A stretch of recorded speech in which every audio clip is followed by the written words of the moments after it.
आप हिंदू राष्ट्र का समर्थन क्यों नहीं करते? वो कह रहे हैं कि हिंदू एकता यात्रा होनी चाहिए, देश में हिंदुओं को एक रहोगे तो सेफ रहोगे। तो आपको एक रहने में क्या दिक्कत है? जब 26 जनवरी 1950 को भारत का संविधान लागू हुआ, उससे पहले तो ये हिंदू राष्ट्र ही था ना। उससे पहले हजारों साल से आपका क्या था? हिंदू राष्ट्र ही था। हम लोग पढ़ नहीं सकते, हम लोग संपत्ति नहीं रख सकते, हम लोग किसी रास्ते से चल नहीं सकते, हम सार्वजनिक तालाबों से पानी नहीं पी सकते, हमारी महिलाओं को स्तन ढकने तक की आज़ादी नहीं थी। तो वो हिंदू राष्ट्र नहीं था तो क्या था? हिंदू राष्ट्र को तो बाबा साहब डॉक्टर अंबेडकर ने जो है वो कॉफिन में डाला, उसको ताबूत में डाला और कील मारी संविधान की, इसलिए वो गायब हुआ, वरना तो हिंदू राष्ट्र ही चल रहा था। और अभी आपके सारे सब जो अधिकारी हैं, सरकार है, सारे आप हिंदू चला रहे हैं, फिर आपको किस चीज़ का डर है? तो आपके बस की कुछ है नहीं।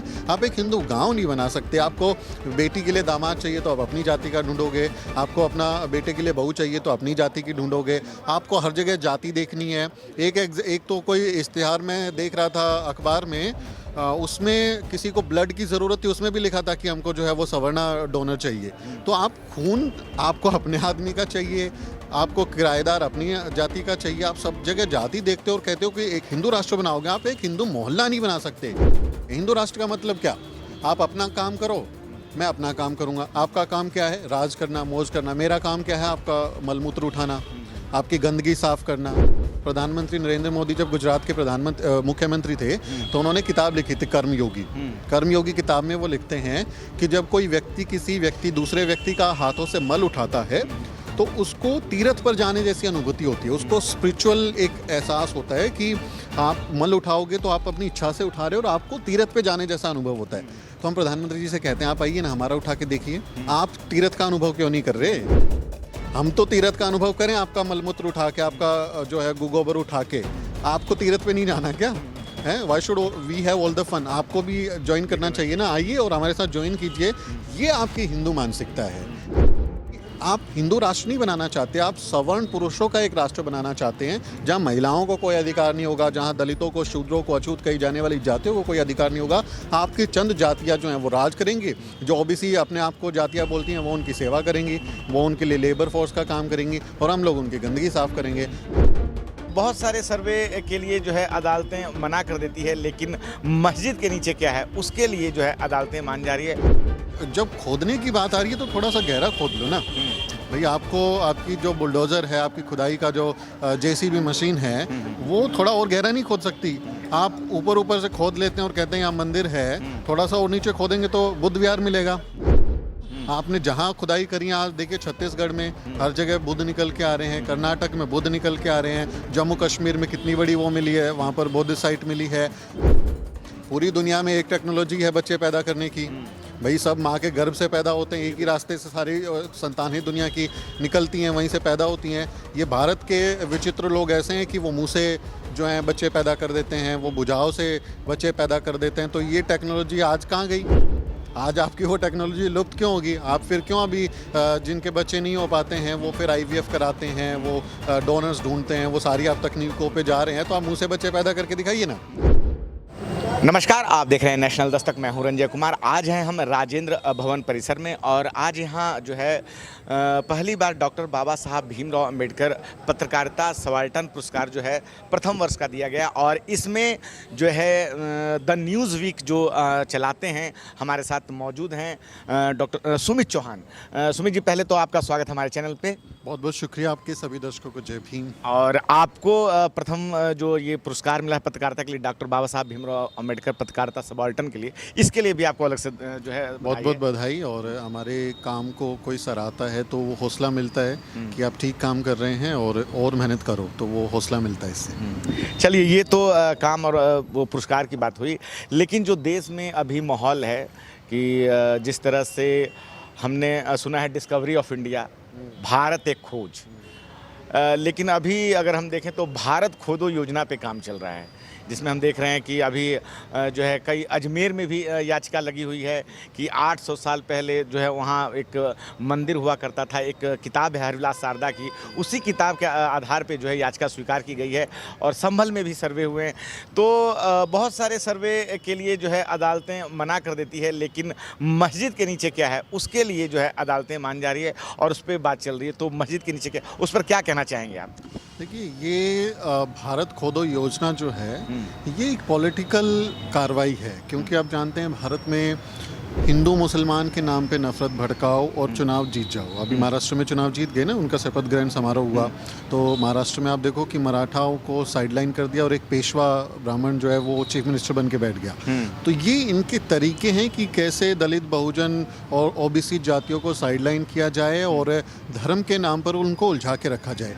जो मस्जिदों की बात कर रहे हैं, जो मंदिरों की बात कर रहे हैं कि वहाँ पर मस्जिद तोड़ के जो है मंदिर बनाएंगे या मंदिर तोड़ के मस्जिद बनाई गई, उन मस्जिदों के नीचे, उन मंदिरों के नीचे जो स्थापित तथ्य है कि वहाँ जो बौद्ध मठ हुआ करते थे, जो बौद्ध विहार हुआ करते थे, उनकी आप कभी जिक्र क्यों नहीं करते? अयोध्या में राम टेम्पल बना, उस पर सुनवाई हुई और जो खुदाई हुई उसमें बहुत सारे बौद्ध कालीन अवशेष मिले, बुद्ध सभ्यता के अवशेष मिले, और सुप्रीम कोर्ट ने जो बुद्धिस्ट पार्टी थी उस केस में उसको हटा दिया था कि आपकी सुनवाई नहीं होगी। तो ये डेलिबरेटली बुद्धिस्ट सभ्यता को नकारने की कोशिश है, और हिंदू मुसलमान की बाइनरी के आसपास की सारी जो चर्चाएं हैं वो मुसलमानों के नाम पर हों।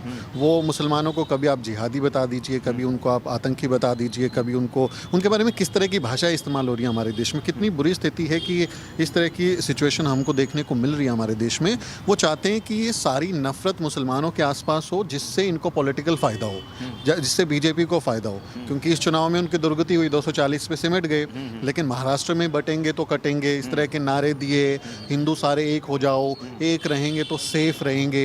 ये जो उन्होंने पोलराइजेशन किया है, ध्रुवीकरण किया है, उसका उनको फ़ायदा हुआ चुनाव में। और वो यही चाहते हैं कि आने वाले चुनाव में, अभी दिल्ली में विधानसभा चुनाव होने वाला है और कई राज्यों में चुनाव होंगे, तो वो चुनावी रणनीति है। और जब खोदने की बात आ रही है तो थोड़ा सा गहरा खोद लो ना भाई। आपकी जो बुलडोज़र है, आपकी खुदाई का जो जेसीबी मशीन है, वो थोड़ा और गहरा नहीं खोद सकती? आप ऊपर से खोद लेते हैं और कहते हैं यहाँ मंदिर है, थोड़ा सा और नीचे खोदेंगे तो बुद्ध विहार मिलेगा, तथागत बुद्ध की मूर्ति निकलेगी। इस देश के कण कण में तथागत बुद्ध है ना। आपने जहाँ खुदाई करी, आज देखिए छत्तीसगढ़ में हर जगह बुद्ध निकल के आ रहे हैं, कर्नाटक में बुद्ध निकल के आ रहे हैं, जम्मू कश्मीर में कितनी बड़ी वो मिली है, वहाँ पर बुद्ध साइट मिली है। प्रधानमंत्री मोदी खुद कहते हैं दुनिया में जाके कि मैं बुद्ध के देश से आए। उनके गांव वडनगर में मैं रिपोर्टिंग के दौरान गया था गुजरात विधानसभा चुनाव में, उनके गांव के नीचे 4-4, 5-5 मंजिला नीचे बुद्ध विहार मिले हैं। 2 बुद्ध विहारों को उन्होंने जो है खुदाई कर लिया, उसको मोन्यूमेंट बनाया है, उसको म्यूजियम बनाया है। लेकिन एक बुद्ध विहार ऐसा है जिसको 80 फीट तक खोदते गए तो नीचे पानी निकल के आ गया, फिर खुदाई बंद कर दी। तो आपके यहाँ सब जगह बुद्धिस्ट साइट्स हैं, उसका कोई जिक्र नहीं करेंगे। कारण क्या है, क्यों नहीं जिक्र करते? जबकि विदेशों में जब जाते हैं प्रधानमंत्री नरेंद्र मोदी, तो वो कहते हैं कि मैं बुद्ध की धरती से आया हूँ, लेकिन यहाँ पे फिर वो बात नहीं होती है। देखिए, तथागत बुद्ध एक विचार है समानता का। बाबा साहब डॉक्टर अम्बेडकर ने क्या कहा? मैं एक ऐसे धर्म को मानता हूँ, एक ऐसे धर्म को मानता हूँ जो समानता, बंधुता और भाईचारा सिखाता है, जो मैत्री सिखाता है। तो हिंदू धर्म आपको क्या सिखाता है? ऋग्वेद में क्या लिखा हुआ है? पुरुषुक्ता। तो पुरुषुक्ता में क्या लिखा है 10वें मंडल में कि मैं विराट पुरुष हूँ, मेरे विराट पुरुष के मुंह से ब्राह्मण पैदा हुए, भुजाओं से क्षत्रिय पैदा हुए, जांघों से वैश्य पैदा हुए और पैरों से शूद्र पैदा हुए। पूरी दुनिया में एक टेक्नोलॉजी है बच्चे पैदा करने की भाई, सब माँ के गर्भ से पैदा होते हैं, एक ही रास्ते से सारी संतानें दुनिया की निकलती हैं, वहीं से पैदा होती हैं। ये भारत के विचित्र लोग ऐसे हैं कि वो मुँह से जो हैं बच्चे पैदा कर देते हैं, वो भुजाओं से बच्चे पैदा कर देते हैं। तो ये टेक्नोलॉजी आज कहाँ गई? आज आपकी वो टेक्नोलॉजी लुप्त क्यों होगी? आप फिर क्यों अभी जिनके बच्चे नहीं हो पाते हैं वो फिर IVF कराते हैं, वो डोनर्स ढूंढते हैं, वो सारी आप तकनीकों पे जा रहे हैं। तो आप मुंह से बच्चे पैदा करके दिखाइए ना, आप भुजाओं से बच्चे पैदा करके दिखाइए, आपके पास में है। तो ये जब बुद्धिज़्म के बारे में बात होगी तो ये सारे पाखंड हट जाएंगे ना। बुद्ध तो वैज्ञानिक सोच का नाम है। बुद्ध कहते हैं कि मैंने कोई बात बोली है इसलिए मत मानो, अपना दिमाग लगाओ। अगर आपको लगता है कि ये बात सही है तो उसको मानो, किसी भी चीज़ का वैज्ञानिक चिंतन करो। अब ये गोबर में विज्ञान ढूंढते हैं, गौमूत्र में विज्ञान ढूंढते हैं, उसमें मिनरल्स इनको मिलते हैं, प्योरिटी मिलती है। तो जो गोबर और गौमूत्र पीने वाला लोग है, जो गौमूत्र में संस्कार ढूंढते हैं, पवित्रता ढूंढते हैं, जब वो तथागत बुद्ध की वचनों पर चलेंगे, उनकी शिक्षाओं पर चलेंगे, तो ये सब पाखंड बंद हो जाएगा। बागेश्वर जैसे बाबाओं की दुकानें बंद हो जाएंगी।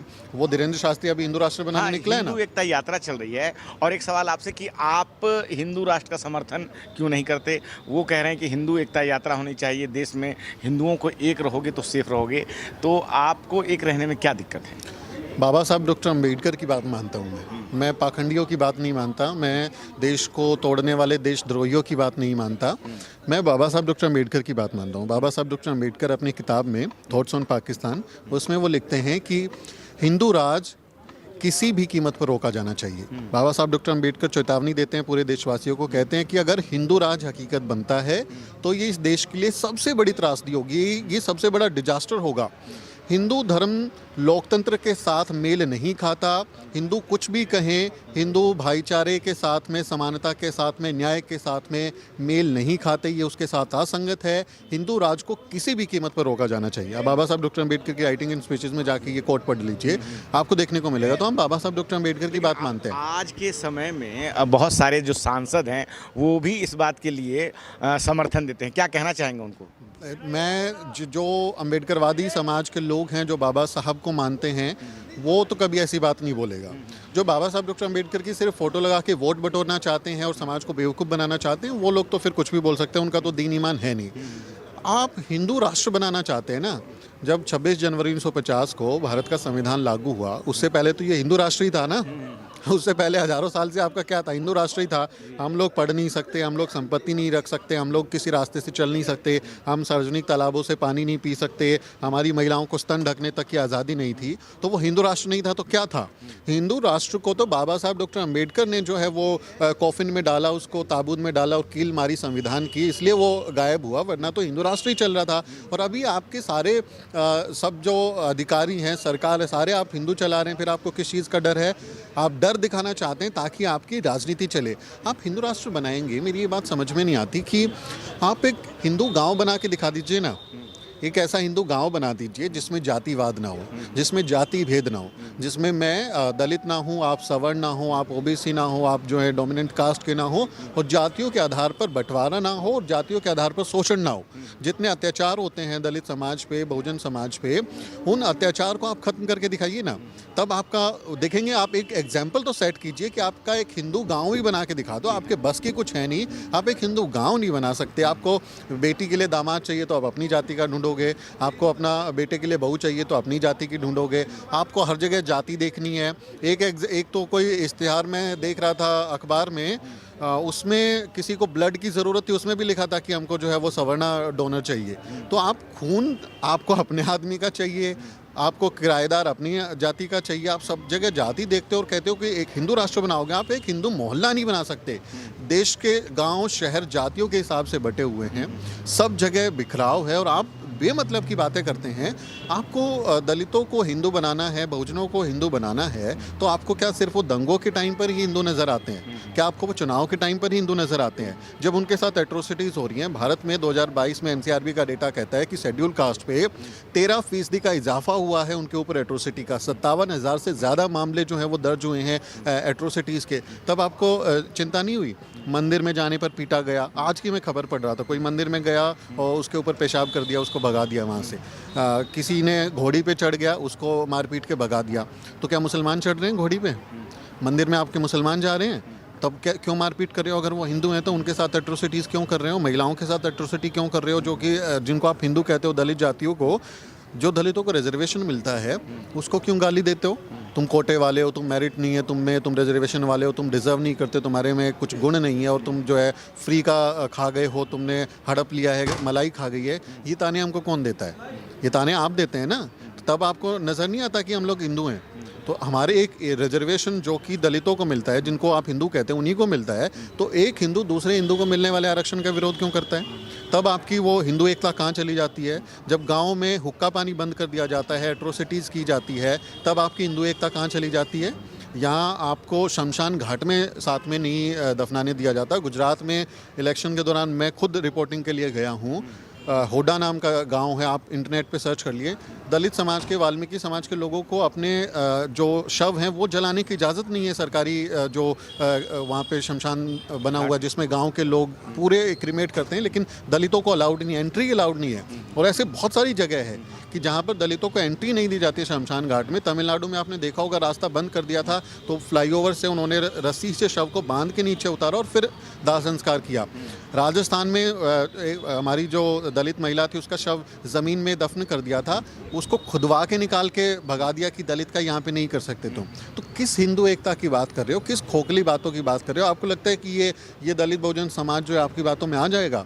बाबा साहब डॉक्टर अम्बेडकर, मान्यवर कांशीराम साहेब, पेरियार साहब, हमारे ज्योतिबा फूले, हमारी माता सावित्रीबाई फूले, ऐसे लोगों को पढ़ने वाले लोग हैं।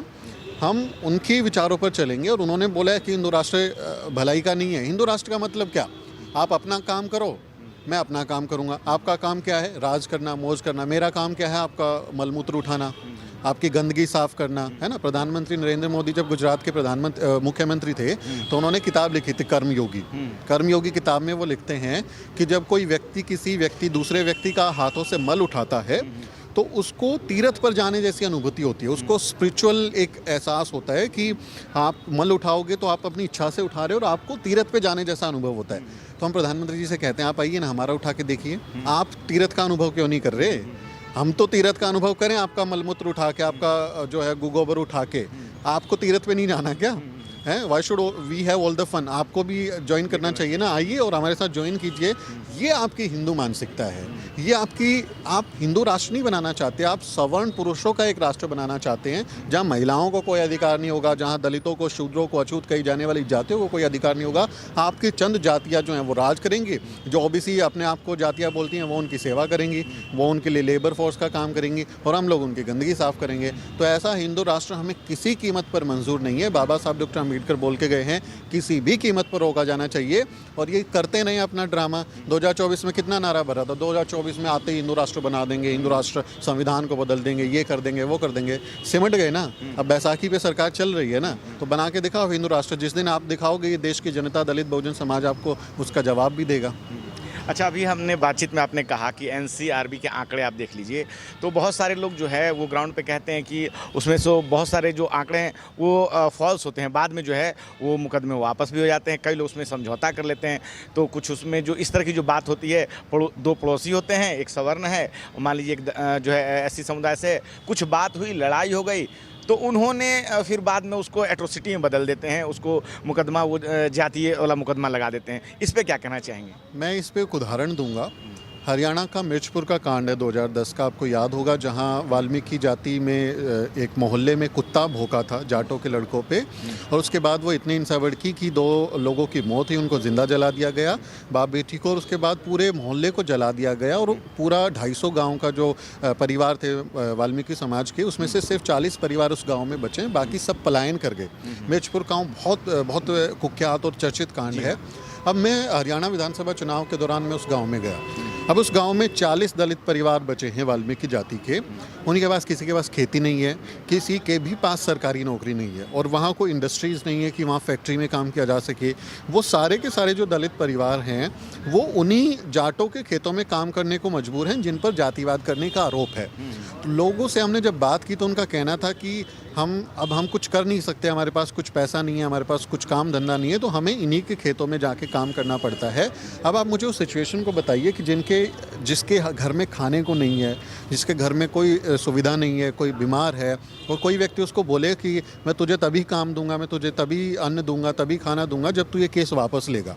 हुक्का पानी बंद कर देते हैं कि आप गांव की दुकान से कुछ नहीं खरीद सकते, आप उनके खेतों से चारा नहीं काट सकते, आप उनके सार्वजनिक तालाबों पे अपने पशु नहीं नहला सकते, पानी नहीं भर सकते, नल से पानी बंद कर दिया जाता है। तो इतना ज़्यादा हमारे लोगों को परेशान, बहुत ज़्यादा निर्बल है, बहुत ज़्यादा कमज़ोर है, बहुत ज़्यादा परेशान किया जाता है और कई बार दबाव में, मजबूरी में हमारे लोगों से केस वापस करा लिए जाते हैं, वो घेर के। क्योंकि आप देखिए, पुलिस आपकी है, पुलिस आपके साथ में जातिवादियों के साथ में मिलके केस को कमज़ोर बनाएगी या दलितों को ही डांटेगी, धमकाएगी, उनको गालियां देगी, उनके ऊपर मारपीट करेगी। कितने ऐसे केसेस हैं, कितनी एट्रोसिटीज़ के केसेस जिसमें पुलिस इन्वॉल्व है।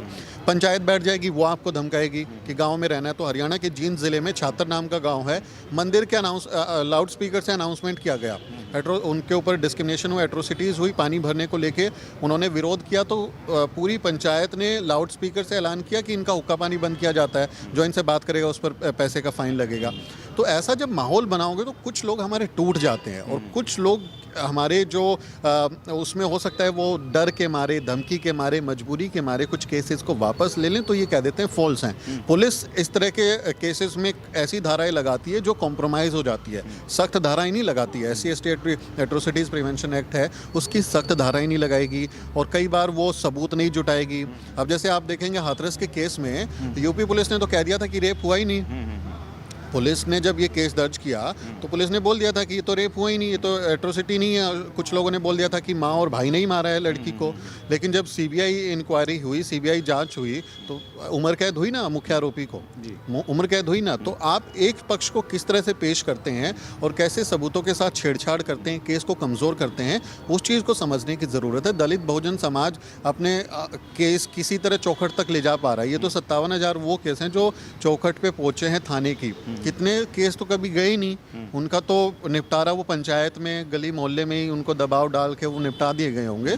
तो ये कहना कि दलित समाज फॉल्स केसेस करता है, फॉल्स केस आप कितने कर रहे हैं उनका कुछ आपका अता पता नहीं है। आपने पूरे देश को बर्बाद करके रख दिया, उसका कुछ अता पता नहीं है। जो पीड़ित पक्ष है वो अपने हक अधिकार के लिए कुछ बात करता है तो आपको मिर्ची लग जाती है। और फिर से वही बात कि इनको तो हिंदू कह रहे हो ना, तो हिंदू अगर किसी कानून का फ़ायदा ले रहा है तो आपको क्यों जलन हो रही है? कौन सा मुसलमान ले रहे हैं? तो आपको, जिनको आप हिंदू कह रहे हो, उनके बारे में सोचिए कि अगर उनका भला हो रहा है, उनको कंपनसेशन मिल रहा है, उनको न्याय मिल रहा है, तो फिर आपको जलन क्यों होनी चाहिए? सुमित जी, आज 6 दिसंबर है और आज ही के दिन बाबा साहब भीमराव अम्बेडकर का जो महापरिनिर्वाण हुआ था और बाबा साहब भीमराव अम्बेडकर ने संविधान बनाया जिससे कि देश चल रहा है। और 2024 का चुनाव जो है उसमें सबसे बड़ा मुद्दा जो था वो मुद्दा था संविधान बचाने का, और जो है उसके बाद भाजपा का बहुमत चला गया। जो भाजपा है और जो उसके अलायंस है वो लोग कहते हैं कि इंडिया गठबंधन या कांग्रेस जो है ये एक छद्म लड़ाई लड़ रही है। संविधान कहीं खतरे में है ही नहीं, संविधान खतरे में था, इन्होंने आपातकाल लगाया था या जो भी था वो कांग्रेस पे लगाते हैं। कांग्रेस कह रही है कि संविधान खतरे में है। प्रधानमंत्री मोदी जो है वो संविधान बदल देना चाहते थे, हालांकि इस बार वो जीत नहीं पाए तो बदल भी नहीं पाए। इन दोनों दलों का अपना जो गठबंधनों का आरोप प्रत्यारोप है, आपको इस बात में कितना सही और कितना सच और कितना झूठ लगता है? कितना सच है? आज के दिन में संविधान कितने खतरे में है? देखिए, बाबा साहब डॉक्टर अम्बेडकर का जो संविधान है उसके प्रति सबसे ज़्यादा सम्मान किस समाज में है? जो उस किताब को किसी धार्मिक ग्रंथ से भी ज़्यादा सम्मान देता है। लोग गीता पढ़ते हैं, कुरान पढ़ते हैं, बाइबल पढ़ते हैं, उसको माथे से लगाते हैं। और वो इस पूरे देश में ऐसा इकलौता समाज है, दलित समाज, जो उस संविधान को माथे से लगाता है, उसको इतना सम्मान देता है कि ये किताब ना हो तो हमारा कोई अस्तित्व नहीं होगा। क्योंकि जब ये किताब नहीं थी तब आपने देखा है भारत के इतिहास में दलित समाज के साथ क्या हुआ है। तो दलित समाज संविधान से अटूट प्रेम करता है और बहुत उसके प्रति सम्मान जाहिर करता है। तो संविधान को बचाने की लड़ाई, कि संविधान बना रहे, ये लड़ाई दलित समाज कई दशकों से लड़ रहा है। आप देखेंगे जब बाबा साहब डॉक्टर अम्बेडकर का परिनिर्वाण हुआ उसके बाद हमारे लाखों लोगों ने बौद्ध धर्म की दीक्षा ली, हिंदू धर्म को नकारा और जो अपने हक अधिकार थे उसके लिए संघर्ष किया। बाबा साहब डॉक्टर अम्बेडकर की राइटिंग्स एंड स्पीचेस का पब्लिकेशन हो, इसके लिए आंदोलन हो रहे हैं। बाबा साहब डॉक्टर अम्बेडकर का स्टैचू संसद में लगे, उसके लिए हमारे लोग आंदोलन कर रहे हैं। SC/ST prevention of atrocities act पास हो जाए, उसके लिए आंदोलन कर रहे हैं। महाराष्ट्र के मराठवाड़ा यूनिवर्सिटी का नाम डॉक्टर अम्बेडकर के नाम पर हो तो नामांतर आंदोलन में हमारे लोग शहीद हो रहे हैं। SC/ST एक्ट कमज़ोर हुआ तो उसको बचाने के लिए हमारे लोग 12 लोग शहीद हुए। तो ये जो संविधान को बचाने की लड़ाई है ना, ये लड़ाई असल में इस देश का दलित समाज लड़ रहा है, इस देश का वंचित समाज लड़ रहा है। और आप देखिए कितने लोग हमारे जेलों में हैं, कितने सारे लोगों को जेल हुई है, एट्रोसिटीज़ हुई हैं, मार दिया जाता है। तो संविधान को बचाने का जो असल काम है वो दलित समाज कर रहा है। सरकार कोई भी हो, चाहे वो इंदिरा गांधी की सरकार हो, राजीव गांधी की सरकार हो, अटल बिहारी वाजपेयी की सरकार हो, संविधान की समीक्षा होगी, संविधान को बदला जा सकता है। ये कमीशन तो अटल बिहारी वाजपेयी ने बनाया था। जब अटल बिहारी वाजपेयी की सरकार आई थी 99 से 2004 के बीच में, तो उन्होंने कमीशन बनाया था, संविधान में इसकी समीक्षा आयोग बनाया था। तो वो क्या एजेंडा था आपका बदलने का? सरकार बनने से पहले ही ज्योति मिड्ढा जैसे जो बीजेपी के कैंडिडेट थे वो क्या बोल रहे थे? 400 पार चाहिए क्योंकि हमको हमको संविधान बदलना है। अनंत हेगड़े जैसे लोग खुलेआम क्या बोल रहे थे, हमको 400 सीट चाहिए क्योंकि हमको संविधान बदलना है। तो ये लोग लगातार कोशिश कर रहे थे कि इनका मैंडेट आए और संविधान में मन मुताबिक ये लोग चेंज कर पाएँ। और संविधान पर हमले के सबूत हमारे पास है ना। दलितों पर एट्रोसिटी बढ़ी कि नहीं बढ़ी? आपके राज में बढ़ा, उनके साथ अत्याचार बढ़े, इसका मतलब संविधान खतरे में है। जो सरकारी नौकरियां दलित समाज को आरक्षण की वजह से मिलती थी, SC ST OBC समाज को मिलती थी, उनको आपने प्राइवेट कर दिया। गेल, रेल, भेल, सेल सबको आपने प्राइवेट कर दिया। एयर इंडिया, कितने सारे दलित समाज के लोग SC ST एम्प्लॉयज़ वहाँ पर काम करते थे, ख़त्म, उनका आरक्षण खत्म। आरक्षण खत्म मतलब संविधान के मुताबिक जो अधिकार मिला है वो खत्म। तो आपने उनको मिलने वाली सारी सुविधाओं को ख़त्म किया। आपने UPSC में लेटरल एंट्री भर दिया, 350 लोगों को नौकरी दी, एक भी SC ST OBC नहीं है, सारे सवर्ण, सारी मेरिट एक ही जगह है। तो वो संविधान पर हमला नहीं था क्या? वो संविधान को ख़त्म करने की कोशिश नहीं थी कि संविधान में जब कोई मियाद नहीं है, संविधान में ये कहा गया है कि आपको इक्वल अपॉर्चुनिटी देनी है, हमारी प्रियम्बल में ये बात लिखी हुई है कि हमको समान अवसर देने हैं, तो आप हमारे साथ खिलवाड़ क्यों कर रहे हो? हमारा बैकलॉग सैकड़ों लोगों का, करोड़ों जो जॉब्स हमारे देश में हैं, उसमें से बची हुई जो जॉब्स हैं वो आप बैकलॉग में डालते हो, NFS करते हो, फिर उनको जनरल में कन्वर्ट करके अपने लोगों को दे देते हो। EWS का इकोनॉमिक आधार पर भारत के संविधान में कोई आरक्षण की व्यवस्था नहीं थी, आपने EWS लागू कर दिया, रातों रात बिल पास कर दिया, 10% सुदामा कोटा दे दिया। वो संविधान पर हमला नहीं था। आपने कोशिश की संविधान को बदलने की, उस पर हमला करने की। और चूंकि दलित बहुजन समाज इस लड़ाई को लड़ रहा था, कांग्रेस और इंडिया गठबंधन ने दलित बहुजन समाज की भावनाओं को कैश किया। उन्होंने इस बात को समझा कि दलित बहुजन समाज ही किंग मेकर बन सकते हैं, वही इस देश की सत्ता को बदलने की कोशिश करें, क्योंकि 100% सवर्ण वोट तो बीजेपी को जा रहा है, वो तो 100% जा ही रहा है ना उधर पे, राम के नाम पे और हिंदुत्व के नाम पे वो तो वोट दे ही रहा है। तो कौन जो है वोट दे के अपनी इस सरकार को बदल सकता है? तो इन्होंने अपने एनालिसिस करे, इनका विश्लेषण किया, इनके एक्सपर्ट्स ने इस बात को समझा। तब आप देखेंगे तो उस चुनाव से 6 महीने पहले लोग हाथ में संविधान लेके कि संविधान खतरे में, इस तरह की बातें करने लगे। और दलित बहुजन समाज इस बात को देख रहा था, क्योंकि दलित बहुजन समाज की राजनीति करने वाली पार्टियां कमज़ोर थी। उन्हें एक विकल्प के तौर पे समाजवादी पार्टी, कांग्रेस जैसे विकल्प नज़र आए। और यूपी में देखिए कि पहली बार ऐसा हुआ कि दलित समाज ने बहुजन समाज पार्टी का साथ छोड़ के समाजवादी पार्टी को वोट दिए, और 37 सीटें समाजवादी पार्टी को आई और कांग्रेस को अच्छी सीटें मिली देश में। और जो बीजेपी का रथ था 400 वाला, 240 पे सिमट गया। तो ये जो कैंपेन था, ये दलित बहुजन समाज की भावनाओं को कैश करने का कैंपेन था। अगर इसको दलित बहुजन समाज की राजनीति करने वाली पार्टियां कैश कर लेती तो बहुत अच्छा था, लेकिन उन्होंने बैक सीट ले लिया, उन्होंने नहीं किया। तो जो राजनीति में संघर्ष करता है, जो राजनीति की कहीं की नब्ज को समझता है, वो फ़ायदा ले जाता है। वो इंडिया गठबंधन को फ़ायदा हुआ है। और संविधान पर नो डाउट खतरा था, खतरा अभी भी है। जब तक इस तरह की मानसिकता रखने वाले लोग सरकार में रहेंगे, देश को चलाएंगे, वो खतरा बना रहेगा। अच्छा, एक आखिरी सवाल कि आपने जिस तरह से कहा कि बहुजन जो लोग हैं उनके किस प्रकार से अधिकार जो है भाजपा या जो उस तरह के जो दल हैं वो हमेशा से खा रहे हैं, तो सर तो जिस प्रकार से भाजपा नुकसान पहुंचा रही है, आरक्षण को नुकसान पहुंचा रही है, बहुजन के लोग इस बात को आखिर क्यों नहीं समझते? आखिर किस प्रकार फिर भी वो उनके नारों में आ जाते हैं? इस पे क्या कहना चाहेंगे एक आखिरी शब्द? समझ रहे हैं हमारे लोग, ऐसा नहीं है कि नहीं समझ रहे हैं। हमारे देश में जितने जन आंदोलन आप देखेंगे, दलित बहुजन समाज सबसे आगे खड़ा मिलता है। समाज एकजुट होने की कोशिश कर रहा है, लेकिन चूंकि जो दुश्मन है वो इतना ताकतवर है, वो इतना ज़्यादा पावरफुल है कि लोगों के दिमाग में उस तरह के हिंदुत्व और बाकी चीज़ों को डाल देता है, डिवाइड एंड रूल की बात करता है, लोगों को बांटने की कोशिश करता है। इसलिए वो कहीं ना कहीं बिखराव कभी कभी आ जाता है। लेकिन ऐसा नहीं है कि हमारे लोग नहीं समझ रहे हैं। लगातार हम लोग जागरूक हो रहे हैं और कोशिश कर रहे हैं कि समझें और इस प्रोपेगेंडा को, इस दुश्मनी को नकारें और एकजुट हों। तो मुझे लगता है आने वाले समय में इस पर एक बेहतर राय बनेगी और ऐसी ताकतों को हराने के लिए हम एकजुट होंगे। सुमित जी, आपने अपना समय दिया, बहुत बहुत धन्यवाद। Thank you so much. तो ये थे सुमित चौहान, और जिस प्रकार से इन्होंने बताया कि किस प्रकार से भाजपा ने इस बार सच में जो है संविधान बदलने की रणनीति रखी थी, लेकिन ना ही उनको उस तरह से बहुमत आया और ना ही जो है उनको बहुमत मिला। इस कारण जो है वो पीछे रह गए। मैं रंजय कुमार, कैमरामैन आशीष के साथ, नेशनल दस्तक। धन्यवाद। साथियों, अगर आपको द न्यूज वीक का काम पसंद है और आप चाहते हैं कि हम यूं ही अम्बेडकरवादी पत्रकारिता करते रहें, तो हमारी आर्थिक मदद जरूर करें। आप अपनी स्क्रीन पर दिखाई दे रहे इस QR कोड को स्कैन करें और न्यूज वीक फाउंडेशन के खाते में अपनी दान की राशि भेजें। QR कोड के अलावा आप UPI के जरिए भी मदद कर सकते हैं। आप हमारी UPI ID newsweek@yes bank पर भी मदद भेज सकते हैं। इसके अलावा आप हमारे अकाउंट में भी मदद भेज सकते हैं। खाते का नाम है news week foundation, account number है 02358800000640। IFSC कोड है YSB000235। बैंक का नाम यस बैंक है और ब्रांच है नेहरू पैलेस, दिल्ली। आप डोनेशन के एवज में इनकम टैक्स में भी छूट पा सकते हैं। डोनेशन की रसीद पाने के लिए ट्रांजैक्शन का स्क्रीनशॉट हमें भेजें। टाइप करें डोनेशन स्पेस आपका नाम और हमें 8595794224 पर व्हाट्सएप करें।